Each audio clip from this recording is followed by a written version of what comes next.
Welcome back, everyone, to another episode of the Wilderness Fitness Podcast. I'm your host this afternoon. Yeah, it's 12:40 this afternoon. Dr. Rob Minturn, owner and founder of the Wilderness Fitness Institute. Today, I'm joined by Alex Gruin of East to West Hunts. Alex actually had me on his podcast a couple months ago, and Alex helps people plan hunts, does mapping with them, and really lays the blueprint out for them to have a successful hunt. So I wanted to have him on the podcast.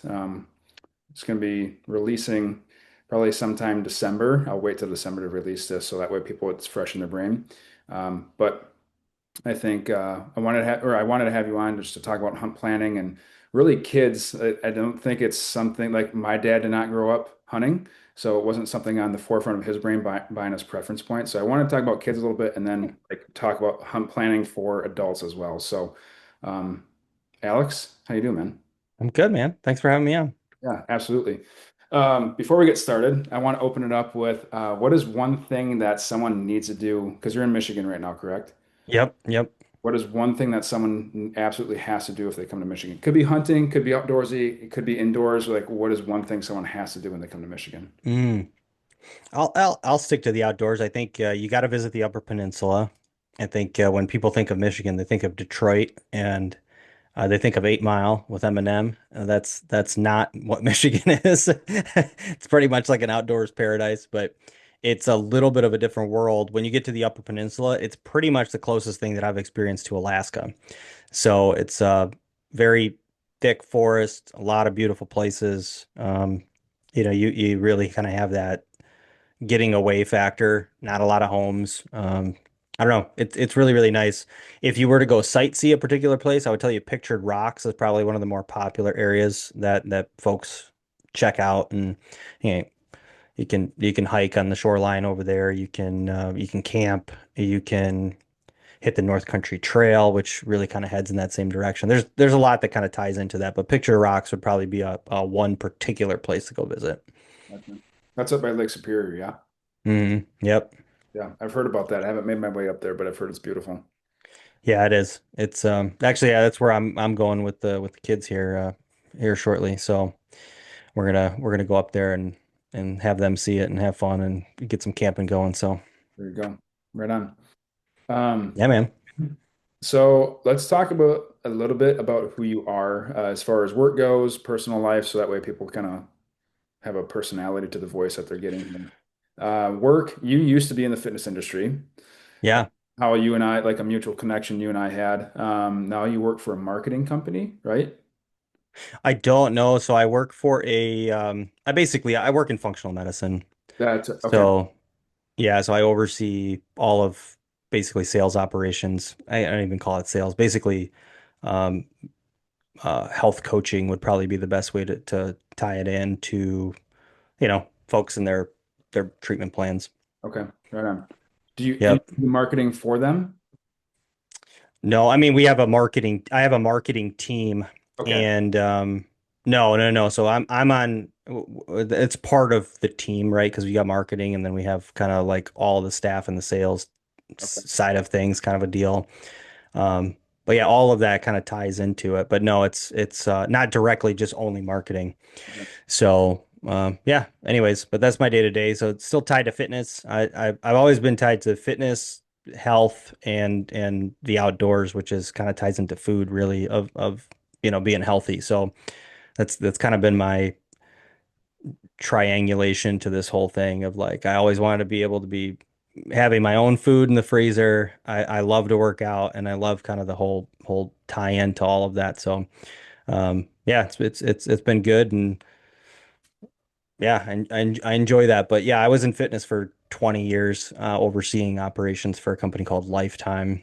And I started kind of, you know, young guy and climbed the ladder there. And then I was in multiple markets. I kind of lived all over the country, hopping around all over the place and then wanted to get more on the medical side of things. So that was kind of the change. I actually was full time doing east to west hunts, but the corporate side still lured me back in. So now I continue to do both. So That's why you work such long days. yes, yeah. Uh, It was kind of like, hey, you're available. What do you think about doing this? Coming back into this place. I was like, it's kind of, how do you say no to that, So yeah, I'm gonna work it as long as I can now and, you know, enjoy my time later. Right. I guess invest all the time now so that we can play later on. Yeah, man. So you're gonna retire at like 45, right? 50? Dude, my goal has been to retire at 50 when I was like 20, and I'm definitely going to do that. So yes, that I'm gonna get all my hunting and then some makeup. But I mean, I still hunt, 3, 4 weeks a year, but I plan on really being out there when I'm not tied to the desk. Yeah. Yeah. So Everything you do for them is virtual, correct? hmm Yeah. yeah, fortunately, our home office is actually here in Michigan, but I'm only like 20 minutes away from it, so it's pretty close. But I have really no need to go in besides when I am needing to see something physical or do something physical, or I fly somebody in kind of a deal. Otherwise, I'm yeah, I'm virtual. I get to literally work from a computer anywhere, which is great. And that's another part of the perk. I can just take my computer and work with clients and hunt plans and all this other stuff. And um, weekends and nights are kind of that, and got the daytime deal in between. So Right. Burn at both ends of the candlestick, but yeah, man. it's Yep. temporary. So as far as like personal stuff goes, like on your website, I saw like you've killed some elk, killed a elk for sure. Musk ox. I think that was you with the musk ox. Yeah. Yep. You killed some whitetails. Like you hunted out in the desert. Like you've hunted all over the place, right? Yeah. Yeah. That was kind of the I guess a little kind of story to the personal side of that. So I grew up really fishing a ton, and my dad wanted to get into hunting, and my dad had passed away when I was pretty young, so he never got to take me hunting, kind of a deal, and he wasn't doing it, so it wasn't like something that I got to see. But I got really kind of fascinated with it, and to this day, I know you wanted to talk about kids. I think the gateway drug to hunting is fishing. So we used to just fish a ton, and I just kind of got enamored in the outdoors in a sense. So I basically got a BB gun. I remember when I was like 10, 11 years old, running rampant in the woods with this thing. And that kind of led into like want to start small game hunting, so on and so forth. And then I had the opportunity with work on the fitness side. I got a promotion, and my girlfriend at the time, who's now my wife, but we got to move to Colorado. So as soon as we moved to Colorado, I was like, all right, I'm going elk hunting. Like this is going to be it. And I got, I got my tag and the whole deal. And then so many people were interested in it, but I was like, man, like this isn't like go and just buy a tag kind of a thing, And I started reading all the regs, and I started doing all the stats and started making spreadsheets. And before you know it, I was like, this isn't easy for a lot of people. Like like somebody needs to simplify this, that's how my business started. Like it was just like word of mouth, and people started coming on, and before you know it, I was like planning hunts and getting everybody tags, and then yeah, it just kind of evolved from there. So I've been fortunate enough to hunt in a lot of different places, from drawing some good tags, and then also I lived on the East Coast. I lived in Vegas. I lived in Colorado. I was in Michigan. It really, I don't even think it matters where you live, but it does make it easier to get tags depending on where you live, as being in Alaska now. There's some perks. So It's a very small financial perk of being an Alaskan resident versus yes, a resident. that is. Yes, it is. So, but Very yeah, that's kind of the scoop. gotcha. How many kids do you have? Two. Okay. Boys, Yeah. girls, mix? Oh, two girls, two girls. I'm a girl dad. How does that, have they, that it sounds like they show a lot of interest in fishing. Have they shown any interest in hunting? Yeah, so yeah, I think I did a decent job of getting them involved early. And I remember when my daughter was, God, I don't even know if she was one or not, but I had one of these like it was all fabric, but it was kind of like a backpack. So I had like backpack straps, and I could just like stuff her in the back, or you could like do it in the front, kind of a deal. But I remember having trail cameras. We were living on the East Coast at the time. I had trail cameras set up on a property, and I would literally on the weekends just go and we'd check cameras. So I'd go, pull the cameras and whatnot. And that kind of was really the start to it. So the kids started kind of getting involved. And I don't know, as they were like 5, 6, just getting them fishing all the time. And then it kind of got them into the whole hiking thing. We camp outside. It's just I think it needs to be like a natural progression to see where their interests are and then see it's like a part of life. And yeah, so anyways, that's kind of led into the last 2 years. I got my oldest. I took her turkey hunting for the first time. She did not harvest one. I will be the first to say it was all my fault. I butchered it. I I I set her up in a really good spot. I was on public, not a it's a pretty active public trail kind of a deal, but I've always seen turkeys there. She was patient as could be. We sat there for 3 hours or so, and I'm calling and calling, and nothing, is coming in, kind of a deal. And then we're sitting up against a tree, and I literally turned to go look off this trail. I thought the turkeys were going to be coming towards us, like head on. No, this big Tom comes behind us, and he's coming in as quiet as could be. And I turn, and he could see the bill of my hat off the corner of the tree, like around it. And he froze in the spot as I'm telling my daughter, like, get your gun up. And he turned around, and I'm like, oh man, I totally blew it. So, anyways, we saw a bunch of turkeys, a bunch of hens, and stuff like that the next few days. But I totally butchered that. So the next year, which was this year, I took her to where I have clients booked with an outfitter that we go hunt with quite a bit. So she slaughtered a monster. I don't think she'll ever top the turkey that she shot this year. And then last year I took her out deer hunting for the first time. She shot like a pretty nice 8 point for her first deer, and yeah, pretty impressive. She's actually a pretty good hunter and a really good shot. So she's definitely going to be continuing that. Very good. And My she, go ahead. my other one has no interest in hunting. She's like totally girly girl, wants to paint her nails all day long. She can't go anywhere without putting makeup on. At least I got 50% done. So, Zero. And she might grow into it too, right? Like I'm sure you don't really force it on your youngest one. no, I mean she likes to come camping. She's still outdoors. She does not like to hike a lot, but she'll go hiking.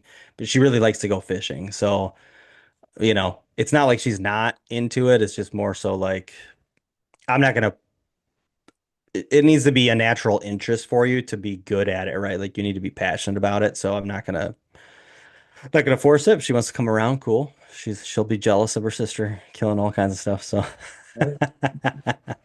Eating good food. yeah, man. Are you buying them, or at least your oldest? Are you buying, right? Oldest is the one that's into the hunting. Yes. Yep. So are you buying her preference points in states like out west, or what are you doing there? Yeah. So it's an interesting one. There, with states, it really depends on the state and what they allow. She's kind of in the in between point where what's most states will allow somewhere in between the age of 10 and 12 that you can start doing stuff. So she's right in that mix. But to be like super young, you're pretty limited with what states you can do. So I basically started this year with getting her stuff in. I got her stuff in Arizona, and I started applying her for points in Michigan for bear, and then I threw her in for like elk here. Just, it's an opportunity. And then once she starts getting to all of the states being an opportunity, then I'm going to start building her points. So basically, she's 11, she'll be 12, so she just turned 11. So pretty much any state once she kind of hits that 12 mark is going to be great. So I'm going to start building her up. But yeah, she's going to have the opportunity to one draw some really good tags early on if I start throwing them in just because of the youth opportunity. Then two, I mean, I feel like I started at a decent age when I was like early 20s, but you start in the 10, 11, 12-year-old range, like you're going to be in some prime opportunities in your prime of hunting if you stick to it. So a Right. little bit of an investment, but I think it'll be a good one for her. Right. Do you foresee that maybe being like for parents that are listening to this and they're thinking about doing that or they are doing it now, like are there states that you're like, ah, probably hold off on that due to the expense? Like if they're not sure their kids are going to be into it, because she'll be drawing decent tags like as an adult in her low to mid 20s. Hmm. Are there states that you'd be like, it's not the juice is not worth the squeeze in that state in case she gets out of it? It's I think a lot of the states are worth the squeeze right now because they all have you either have like a cheap license, points don't cost a lot, maybe a mixture of both, and then you also might have the reduction of uh, tag prices, right? So if you kind of combine all that, it is worth it. It's just going to depend on if they're not drawing them now and they're drawing them when they're 20 and they're not in the youth pricing, who's going to be paying for those things, right? Once they get out of it. It's like you kind of get this happy medium of in between like 12 and 16, 12 to 18. But once they become, 18, like what are you doing then is going to be the key, right? So is your intent to burn them in the next 4 years, or is your intent to give them the opportunity that they're ahead? And it's just kind of like if I start a IRA for my kids right now, I mean, they're going to be, if I go put 7 grand in an IRA right now every year, they're going to be multimillionaires by the time they're 40. But that's an investment in them, you know what I mean? So it's kind of like where's that goal for you? I think that's really what a parent needs to kind of tie into or make sense of. So for me, I'm really looking at it for the long term, but I know when she's like 13, 14, we're going to start going out on some elk hunts where I would probably be going out solo or I'd be going with buddies. I'm going to take her. Uh, so I have the intent of burning some of those points too for some cheap tags for her and some really good draw odds. You know.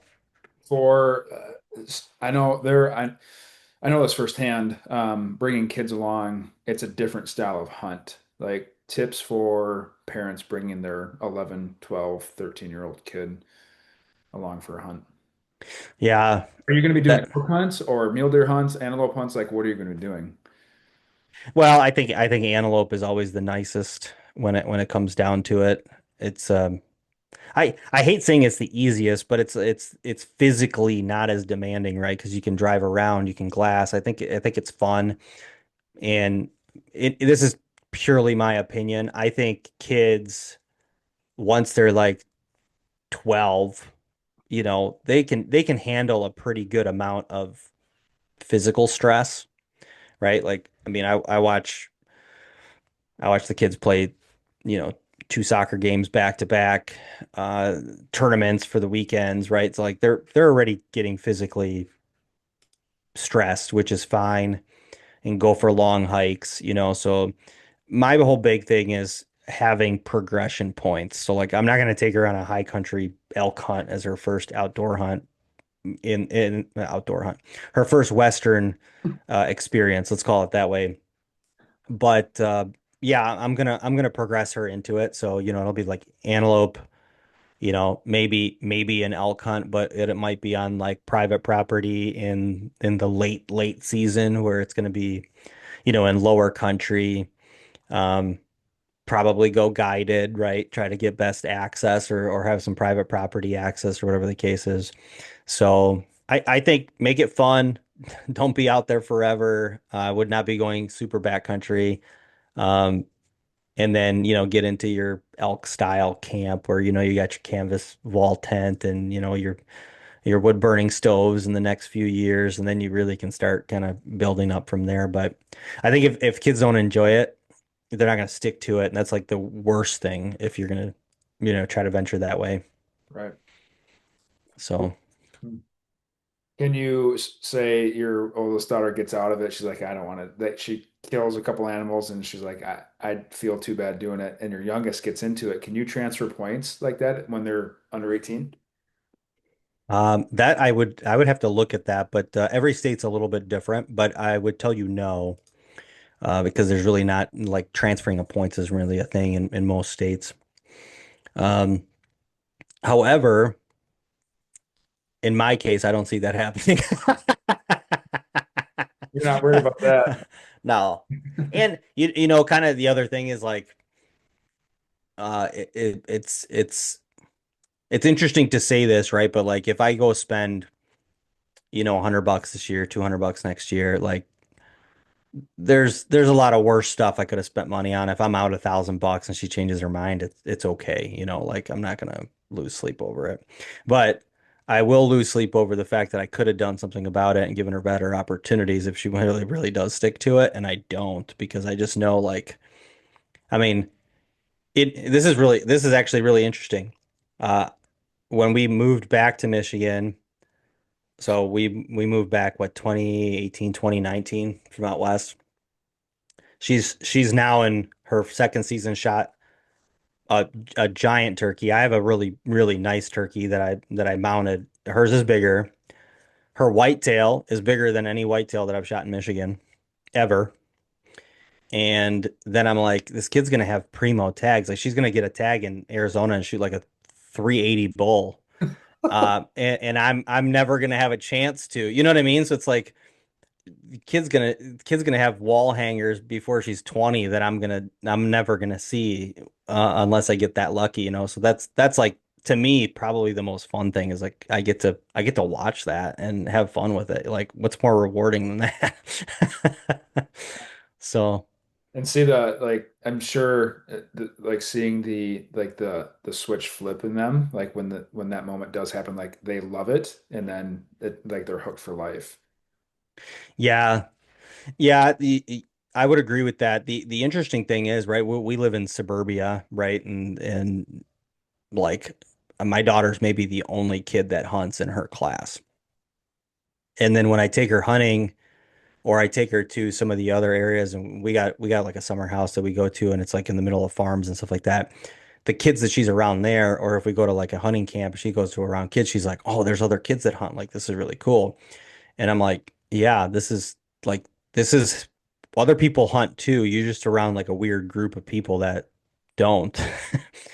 In the middle of suburbia. So it's kind of like all our friends come over and they're looking at taxidermy on our wall and she's kind of to that point now where she's like prideful of it because like she's different in a good way. People think it's cool. So I'm kind of latching onto that and building her up on that part because I'm like, look, like people aren't against it. People think it's cool.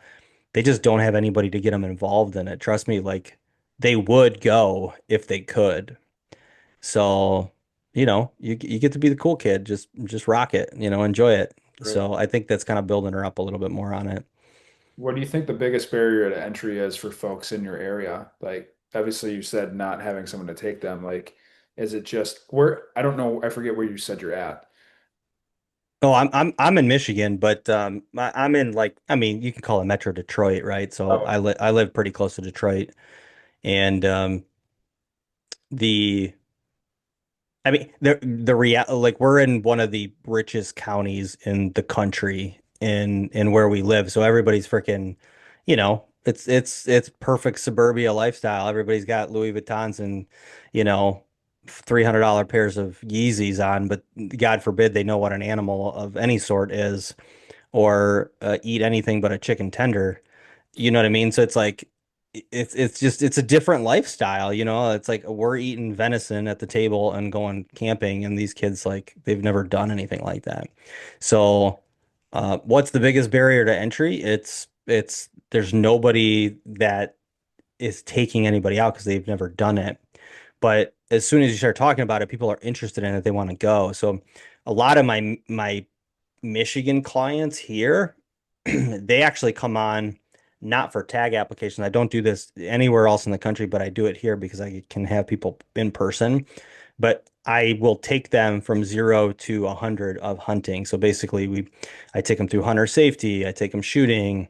I'm building them up for their first turkey hunt, and then we start running camp. So like I have clients here that we do annual turkey hunts, then we do annual deer hunts, and then I basically pay in partnership with an outfitter where we basically have access to his properties and then we'll guide out these guys and stuff like that. So it's a pretty cool thing, but these clients then get used to hunting, they got to gut their own animals, they got to start doing all these other things.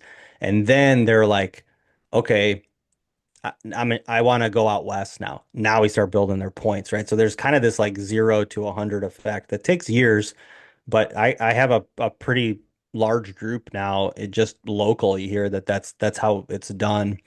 I can't do that everywhere because I can't do these things. My thought was actually to go virtual in it and do some kind of like community aspect like that where I can, because I think that's actually the largest barrier to entry for anybody is they have no clue how to start and they don't feel confident going out and they need a coach. And that's a huge opportunity for folks because I don't think people are against hunting or anything like that. I think people have no clue how to get started.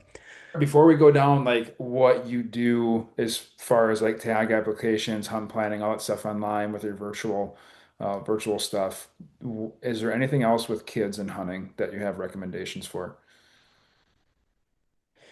I don't really like to overcomplicate things. I think it's just, get them started early, have it be fun, have a natural progression to it. But I think it just goes like get the kids outdoors and I think natural tendencies will kind of come out. I've watched it with multiple kids now, so not just like from my own, but it's more of just like integrating them into the lifestyle and you know I've seen it too on the opposite side. Like if they're miserable, it's their first hunt and they're miserable. It's not a good memory. But if you start getting some really positive memories, it's something that they'll stick to for a long period of time because they feel that like motivation behind it, and they're I don't know. I do believe that there's one thing. I think kids want to be around us as parents, and I think they also want to make us happy, right? They want to achieve certain things.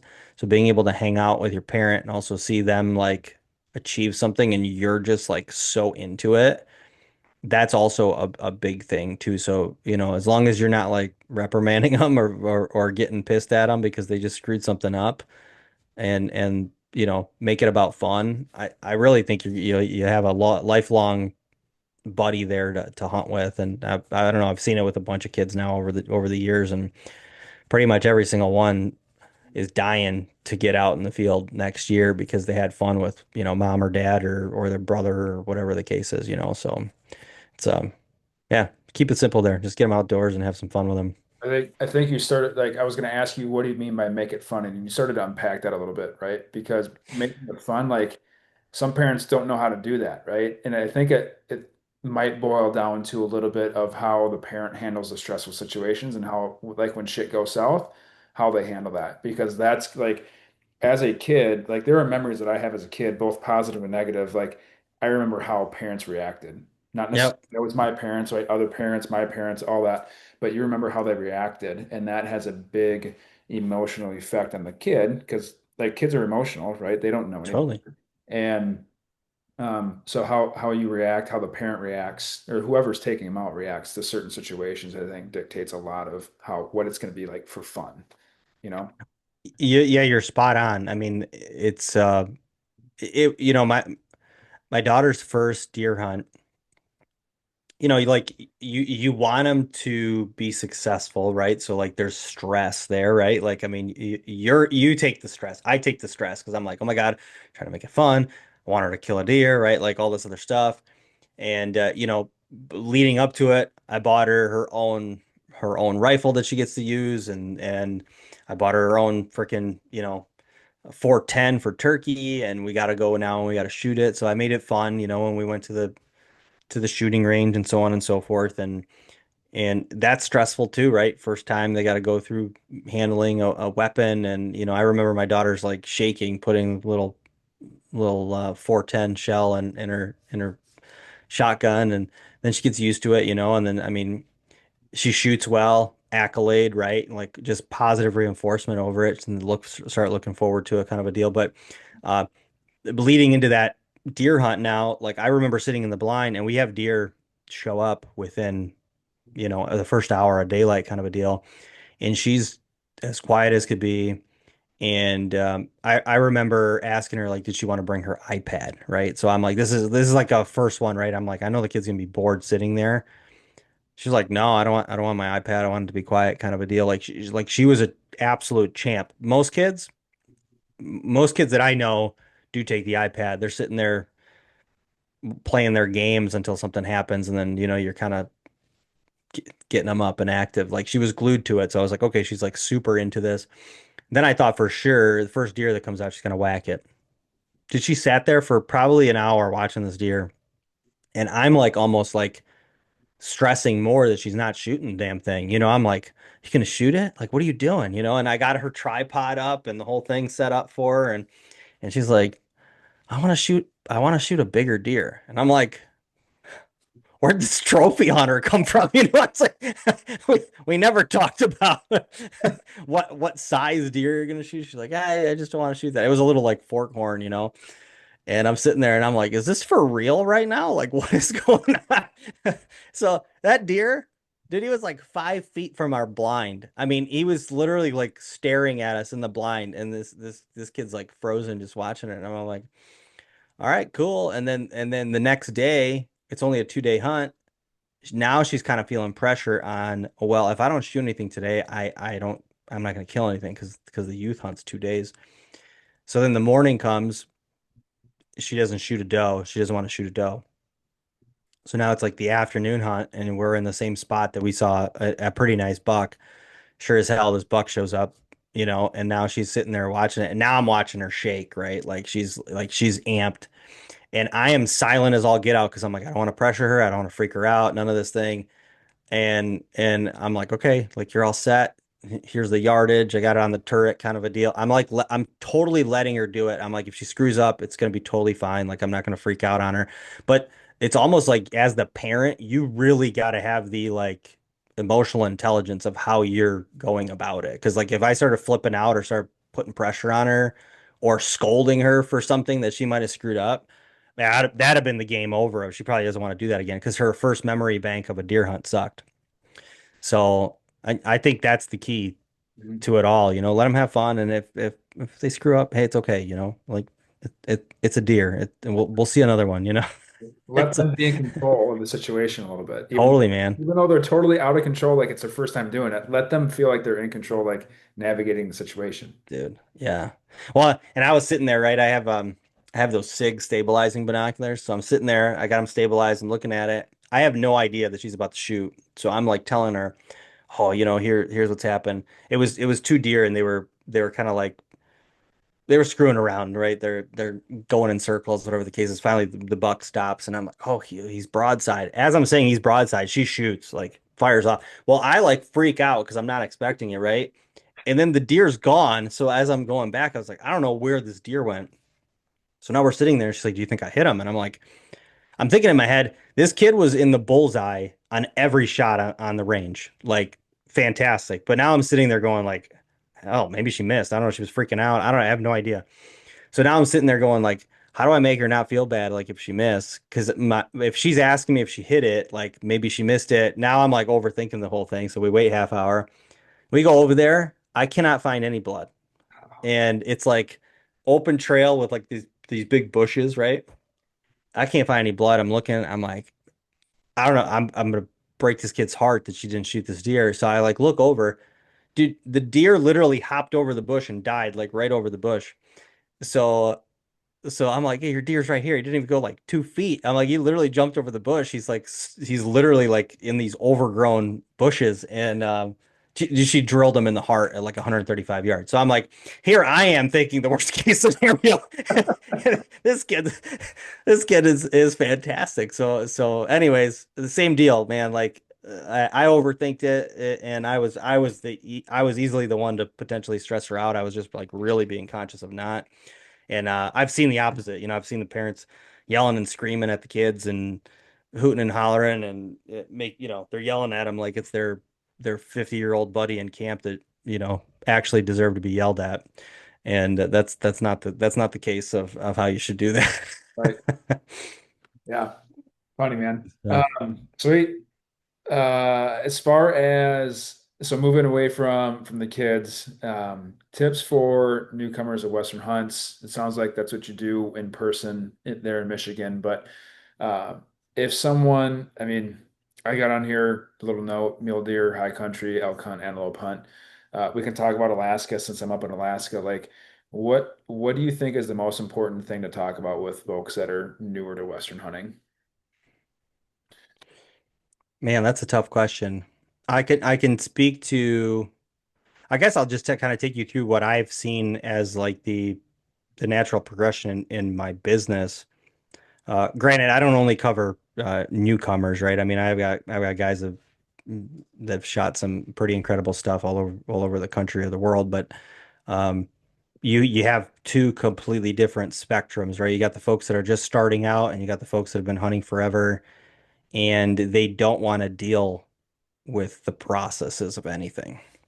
So you basically go from, hey, I have no clue how to do any of these things to like, I just don't want to deal with it. Those are pretty much like the either or scenarios for like a typical client. I think I relate it to, do you want to do your own taxes or do you want to have somebody else do your own taxes? Or do you like to do your oil change or do you like somebody else to do it? It's kind of the same facet. So in that case, the repetition or the opportunity of knowing the tax code in every state is probably beneficial to you. Basically, the same thing for tags. For somebody coming in, most folks have no clue. If they haven't actually even dabbled into tag applications, they have no clue what they're about to embark on. They're like, hey, I want to go elk hunting next year. So this happens all the time. Get somebody who goes on the website, they'll book a call, and then I have little notes of like what topics, what states, what species, whatever. And it's like, oh, elk and mule deer you know in the West. Okay. And the conversation will then ensue. It's like, well, I want to go hunting mule deer this year. I'm like, where? Like that's not really like an over-the-counter tag. Maybe you want to go hunt some blacktails or something like that, but you want a good mule deer tag. Like that's not an over-the-counter kind of burn. Um, and if they are, they're pretty minimal, right? Like you can go do the Idaho General if you're lucky enough to get a tag, or you can potentially go get like a Coos tag that potentially could be a deer tag for Arizona. Aside for that, there's not that many options, man. So then they're like, well, what do you mean? And now you start talking about points. They're like, whoa, hold on, this is like a whole nother ball game. So in my opinion, you really need to think about very basic things. What kind of hunt do you want? What species do you want to hunt? What weapon do you want to hunt with? Right? Most guys are going to choose a rifle, especially when they're starting, and then they kind of naturally go into archery. Nobody shoots a muzzle loader. I have no idea why. Those are fantastic tags. And then you start kind of gravitating into like, what are some more uncommon species that potentially you could see yourself doing in the future? And then lastly, how much money you want to dump into the damn thing? It's like it ain't cheap, you know. So, when somebody's used to going to the Dick's Sporting Goods or Cabela's or whatever the case is, and then you go buy a deer tag for $20, and then they hear a elk tag is 800 or 900, they're potentially falling over. It's that's kind of the conversation that ensues. So that's beginner tip. You really got to answer those questions for yourself and start kind of thinking, what do I want to do today? What do I want to do maybe next year or the next couple of years? What do I want to start kind of planning for the long term, 5, 6, 7 years down the road? And do I care about trophy quality or not? Because that's going to dictate a lot of your answers there. So that answer your question? Yeah, yeah. I mean, I was just looking for some insight on that, like because uh, with the clients that I've got, some folks have been doing it for a while, similar to you. Some folks have been exercising for a while. They're very well versed in exercise terminology. Some folks, I tell them what a deadlift is, and they're like, "You're speaking Chinese." Right? Yep. So it's very different as far as the approach and the plan that you do with them. Like the progression is going to be a little bit quicker with someone who's very well versed versus someone who's not. Like we're going to take it week by week, right? Um, but hmm, yeah, you answered it. Yeah. What do you think? You're thinking about something specific though. What are you wondering? Like if somebody's gonna ask something or like how people start, like where are you at there? Let's talk about Colorado, like because Colorado was a state that all newbies would go to because it was over the counter. I just saw your post. It popped up this morning actually about Colorado, talking about the 2028 changes. It was a reel that you posted. Yep. So what's coming down the pipeline for Colorado because it's no longer a state for folks to just go and buy a tag for archery. Rifle hunting, I think you can still buy a tag as a non-resident, correct? hmm But in archery, if you want to go hunt with bow, it's no longer just over the counter. Yeah, so Colorado, you're spot on, right? If somebody thinks about elk hunting and they want to go out west, that's the number one state. Like it's almost like those two are attached to one another. If you think of elk hunting, you think Colorado. There's no other state you think of, which it's hilarious. But that's the marketing has been fantastic of whatever they did. So so Colorado, basically, you could go and essentially say, "Hey, I want to go hunt this year," and it is August 30th and August 31st. The state season's going to start for archery for elk. You literally could go into a Cabela's and buy your tag and your license and go and hunt. And you had a whole month. Basically, you could hunt all of September. So that's kind of the same case for rifle. They have different season dates, right? They have first rifle, second, third, and fourth. Second and third rifle in most of the state, you can get an over-the-counter tag. This year was the first year where you had to apply to get an archery tag for all of these units. And for right now, rifle second and third season is the only season now that you can get an over-the-counter tag. I will tell you, like behind the scenes, that's going to change too. I actually don't see that sticking around for the next couple of years. So, but I think they've had enough media publicity for the time being, so they're gonna keep it quiet for a little bit. So, so 2028, then now they enact a change to their actual structure of how the draw works. So essentially, their draw is based on points. And in the state of Colorado, their point structure is based off of preference, meaning, if you have more points than I do and we apply to the same unit, you are going to get the tag over me because you have more. That's preferential. However, not every unit in the state is worth the same amount of points. This is what confuses a bunch of people. They're like, well, wait a minute, you said I need 2 points to draw a tag. Yeah, for that unit, but the other unit might take 20. Whole nother conversation. Moral of the story, the more points you have, the better. What they're changing is now the draw in 2028 will go 50-50, where if there were 100 tags, 25 will be for non-residents, 75 will be for residents. So we're going to wipe out those 75. We're going to play the non-resident game. Now, out of those 25, we're going to have 50% go to the top point holders in that unit. 50% are going to go to a bonus draw.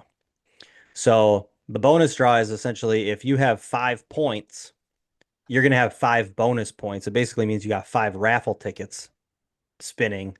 And if your raffle ticket gets picked, the better. So essentially, for somebody that has a lot of points, and I'd say a lot of points is probably 15 or more realistically, you're getting screwed because you've built up points for 15 years trying to get a really good tag in a unit that might be 15 points. And now half of those tags are not available to you anymore and they're going to go random. For the person just starting, it's money because you technically always stand a chance of potentially drawing one of those tags if you just throw in every year. And every year, if you get more points, you'll have a little bit more in the raffle tickets to potentially draw. So that's where a lot of the change is coming from. But it is what it is. I think you just got to learn to play the game and know how to use it to your advantage at the end of the day. Where's a good state? If someone's got no points, this is their first year. They've been shooting a bow all winter, or for the last year and a half. They've whitetail hunted back east. Now they want to take it out west. Where's a good state to go out west, like within a year? Because I don't know if are there any. I guess Utah has an over-the-counter spike hunt, correct?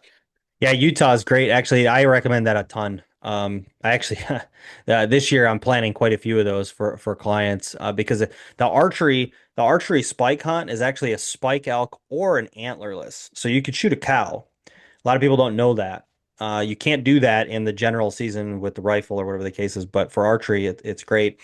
And those spike hunts, you get to hunt in the primo units. You get to hunt in the units that take 20 years to draw. You don't get to hunt in the general units that are over the counter for bulls. So it's a little bit bit confusing. I just highly recommend that. It's a fantastic first elk hunt for somebody to go on. Interesting. Um, Idaho is really good because there's no points. It's a lottery system. And now I don't know if you saw, but next year their general tag sales are going to a lottery as well. I think that's a huge benefit. So you have no risk there. New Mexico, there's there's no draw system. I'm sorry, there's no points in their draw system.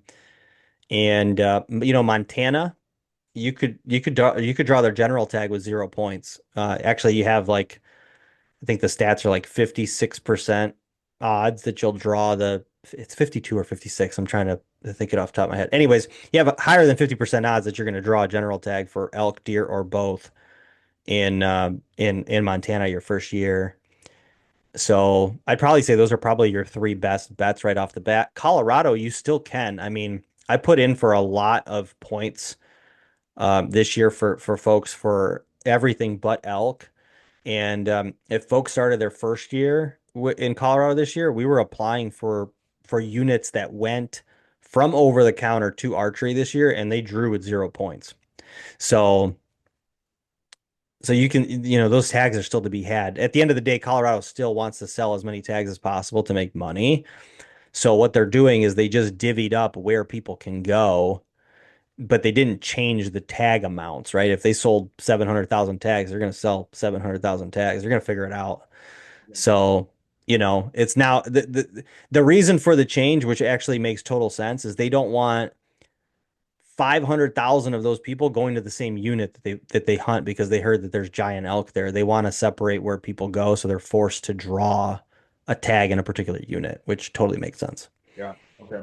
So, So if someone's got Colorado might be a good state to burn your points, but if someone's got 15 points or more in a state, what is a good state to hold on to your points for that trophy class animal, whether it's mule deer or elk, or if you want to touch on both? Because I haven't gone down that route myself. Like, what state should I hold on to my points for before I burn them after like 3 to 5 years or 3 to 6 years? mm. Well, this is where like I like to recommend that clients have somewhere in between 3 to 5 states that we could play around with because at any given time you can pull a different lever and use points for a different species and you kind of rotate things out. So you have a lot of options in that regard. Units or not units, states that would be great for holding on to your points. I think Arizona and Nevada. If you want a good quality hunt for like elk or deer, both of those states are absolutely fantastic for it. I think that Wyoming is a great state because their general tag is actually a really good tag, and it's still taking, 5, 6 points now to draw like a Western region tag. So that's great. And then the deer tags, I mean, there's some great deer there too, but you don't necessarily have to build 20 points for deer there. And if you're applying there anyways, you might as well get antelope points because that is the antelope Right. haven. So I think for size, if you were purely looking at trophy quality and you wanted to pick like 5 states, I would tell you Nevada, Arizona, Wyoming, Utah, and if you really were hung up on mule deer, Colorado actually is fantastic for mule deer. Their genetic quality is pretty damn impressive. And that's probably where I would kind of sway somebody as far as what they're building points for. Gotcha. Sweet man. Um, That's a good one. this is going to be totally off the wall, but it just popped into my head because you're talking about groups and stuff like that. Or I guess it popped into my head because the Oregon draw was today. My group, two guys in my group drew. We decided to go like 2 and 3. So this year, two guys draw. Next year, three guys are going to draw. Hmm. So we have more time spent in the unit. Um, oh, how do you divvy up meat? Two guys got Ooh. tags. How do you divvy up meat, and then how do you divvy up costs? Like, what if you guys got, or if you have a client that asks you that, that's going to go in a group? What do you suggest for that? Well, okay, so the two guys that drew, obviously they're gonna have the expense of the tags, right? So that's on them. And now, are you all traveling together? No, like I'll be driving down from or flying. I'm not driving. I'm not doing that damn drive down to Oregon. I'll be flying from Alaska. One guy will be flying from Maryland. One guy will be likely flying from Wisconsin. and then the other two, one lives in Nevada, it's drivable, and then the other guy lives in actually they would live within about an hour of each other, hour and a half of each other, but they'll Okay. live separate because they're gonna have the two vehicles. Um, Yeah. but more like tag costs because that's come up. Like, do groups split tag costs? Because next year the three guys are going to be drawing tags, and then yeah, meet divvy up. How do you do? What do you recommend to folks? Yeah, I mean, I I don't know. I like to play this game. If everybody's got a tag, you're playing a game of, who's going to shoot first, right? That's always a play. I like to make it competitive. It's if you shoot it, you see it kind of a thing, or vice versa. You see it, you shoot it.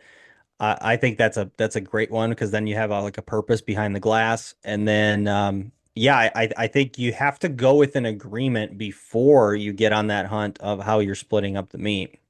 So I think that's going to come down to uh, a lot of different scenarios. I could tell you I hunt with a couple guys, and one of them does not want any of the meat. So he'll go in and say, "Hey, if I shoot this elk, I want the back straps and I want one hind quarter. Everything else you guys can take. I don't care about it." Or he'll shoot a mule deer and be like, "I don't want any of the deer. I want the hide. You guys take it." Cool. And then I got other guys where it's like, man, they want as much as you're giving them, kind of a deal. So I think that really kind of plays to the person's situation and if they're really after the meat as much as somebody else will be. Um, I've been in the same I've been in the same boat too. I remember hunting with like four guys and um, dude, my like deep freezer was full like to the brim because I shot like four deer here in Michigan. I shot a turkey. We went squirrel hunting. I don't know. I had like 8 or 10 squirrels in the freezer. Um, I had a bunch of rabbits. I mean, I was stocked, right? So like the next, I end up shooting another animal, and I was like, hey guys, like I don't even have room for the freaking deer. So who wants it?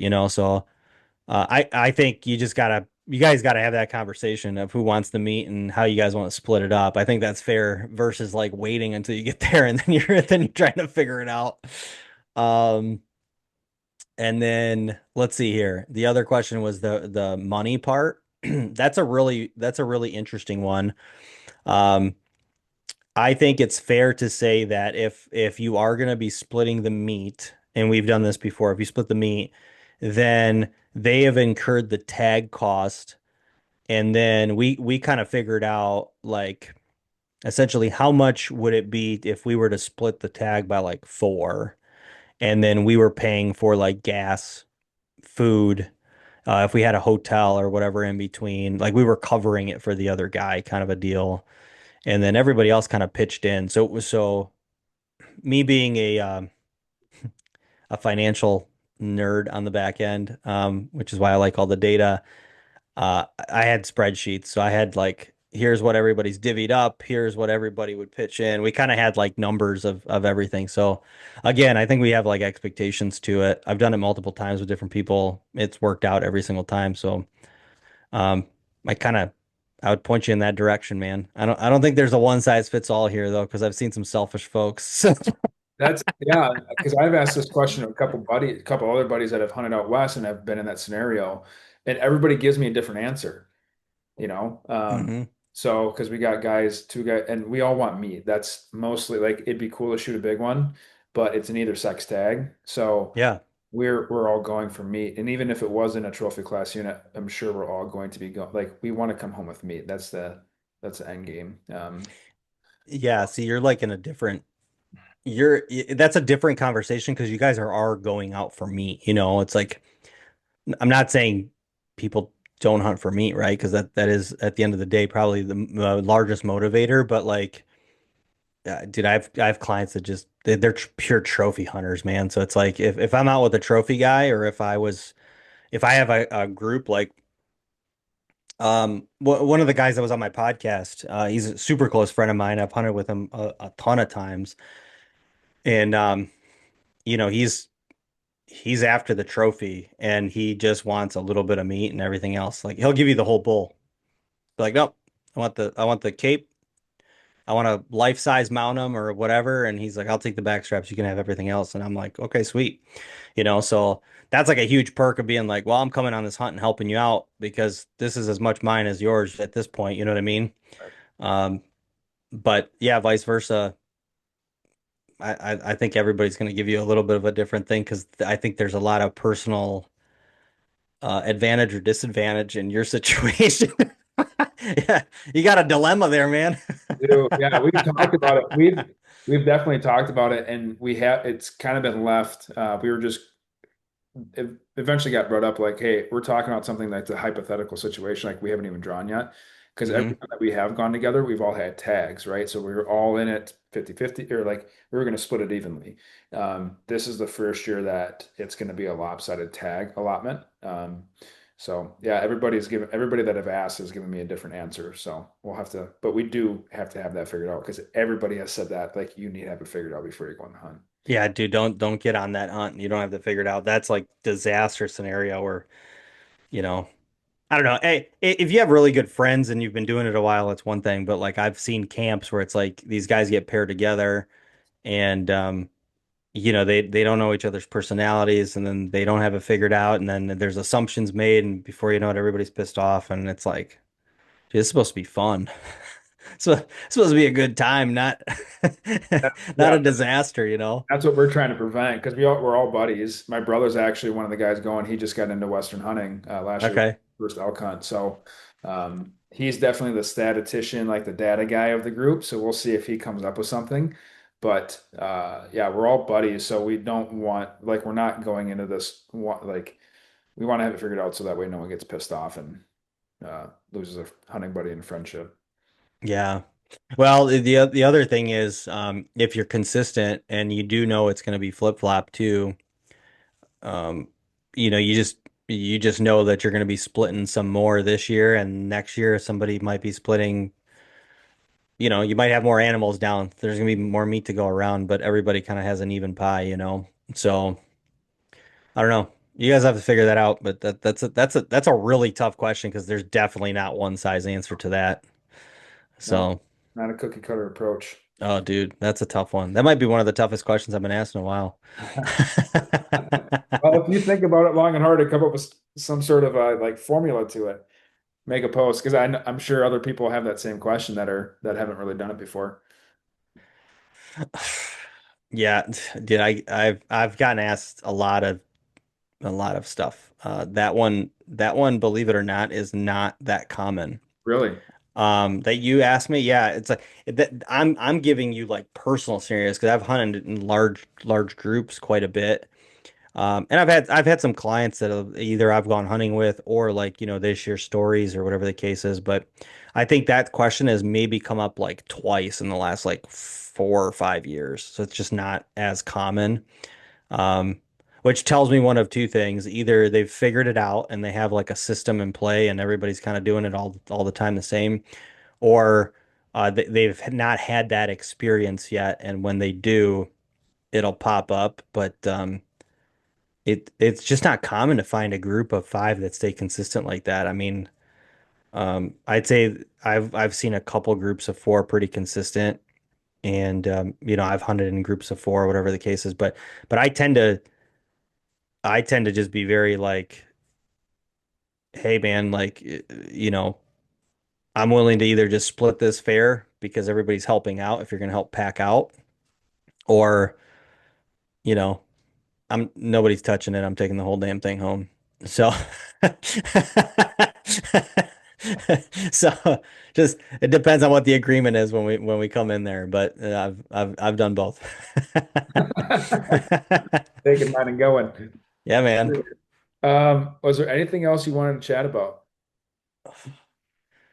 I don't know, man. It's your call. There's a lot we could chat about. I mean, I think we covered off on a lot of stuff. I appreciate the kids conversation. I think that's a big one for hunting, that's for sure. And then, aside for that, the tag applications I think they're just a must. I think that's kind of the gateway into the opportunities for the long run. I just don't foresee over the counter being a thing at all in the future.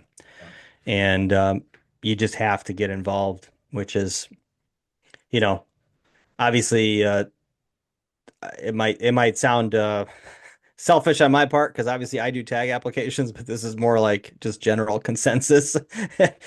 Whether you do them on your own or you wanna talk about doing tags, I don't care. But just word of advice is like you definitely got to get involved because those opportunities are not going to exist. It's just not feasible. There's way more people getting involved with Western hunting. People are applying to multiple states, just like as I would recommend they do. And because so many people are involved now, it doesn't mean that they're hunting every year in those states, but there's just more leverage to Right. those people than folks that don't have the points. So I think that's my 2 cents there. Word for the wise. Got to get involved. Got That is the word of the wise. Right on, man. If you guys, for the listeners, if you guys are not following East to West Hunts, definitely check out his Instagram page. He posts deadlines on there, and it actually saved my butt one time. I saw a deadline that you had posted. I'm like, oh shit, I got to do that real quick.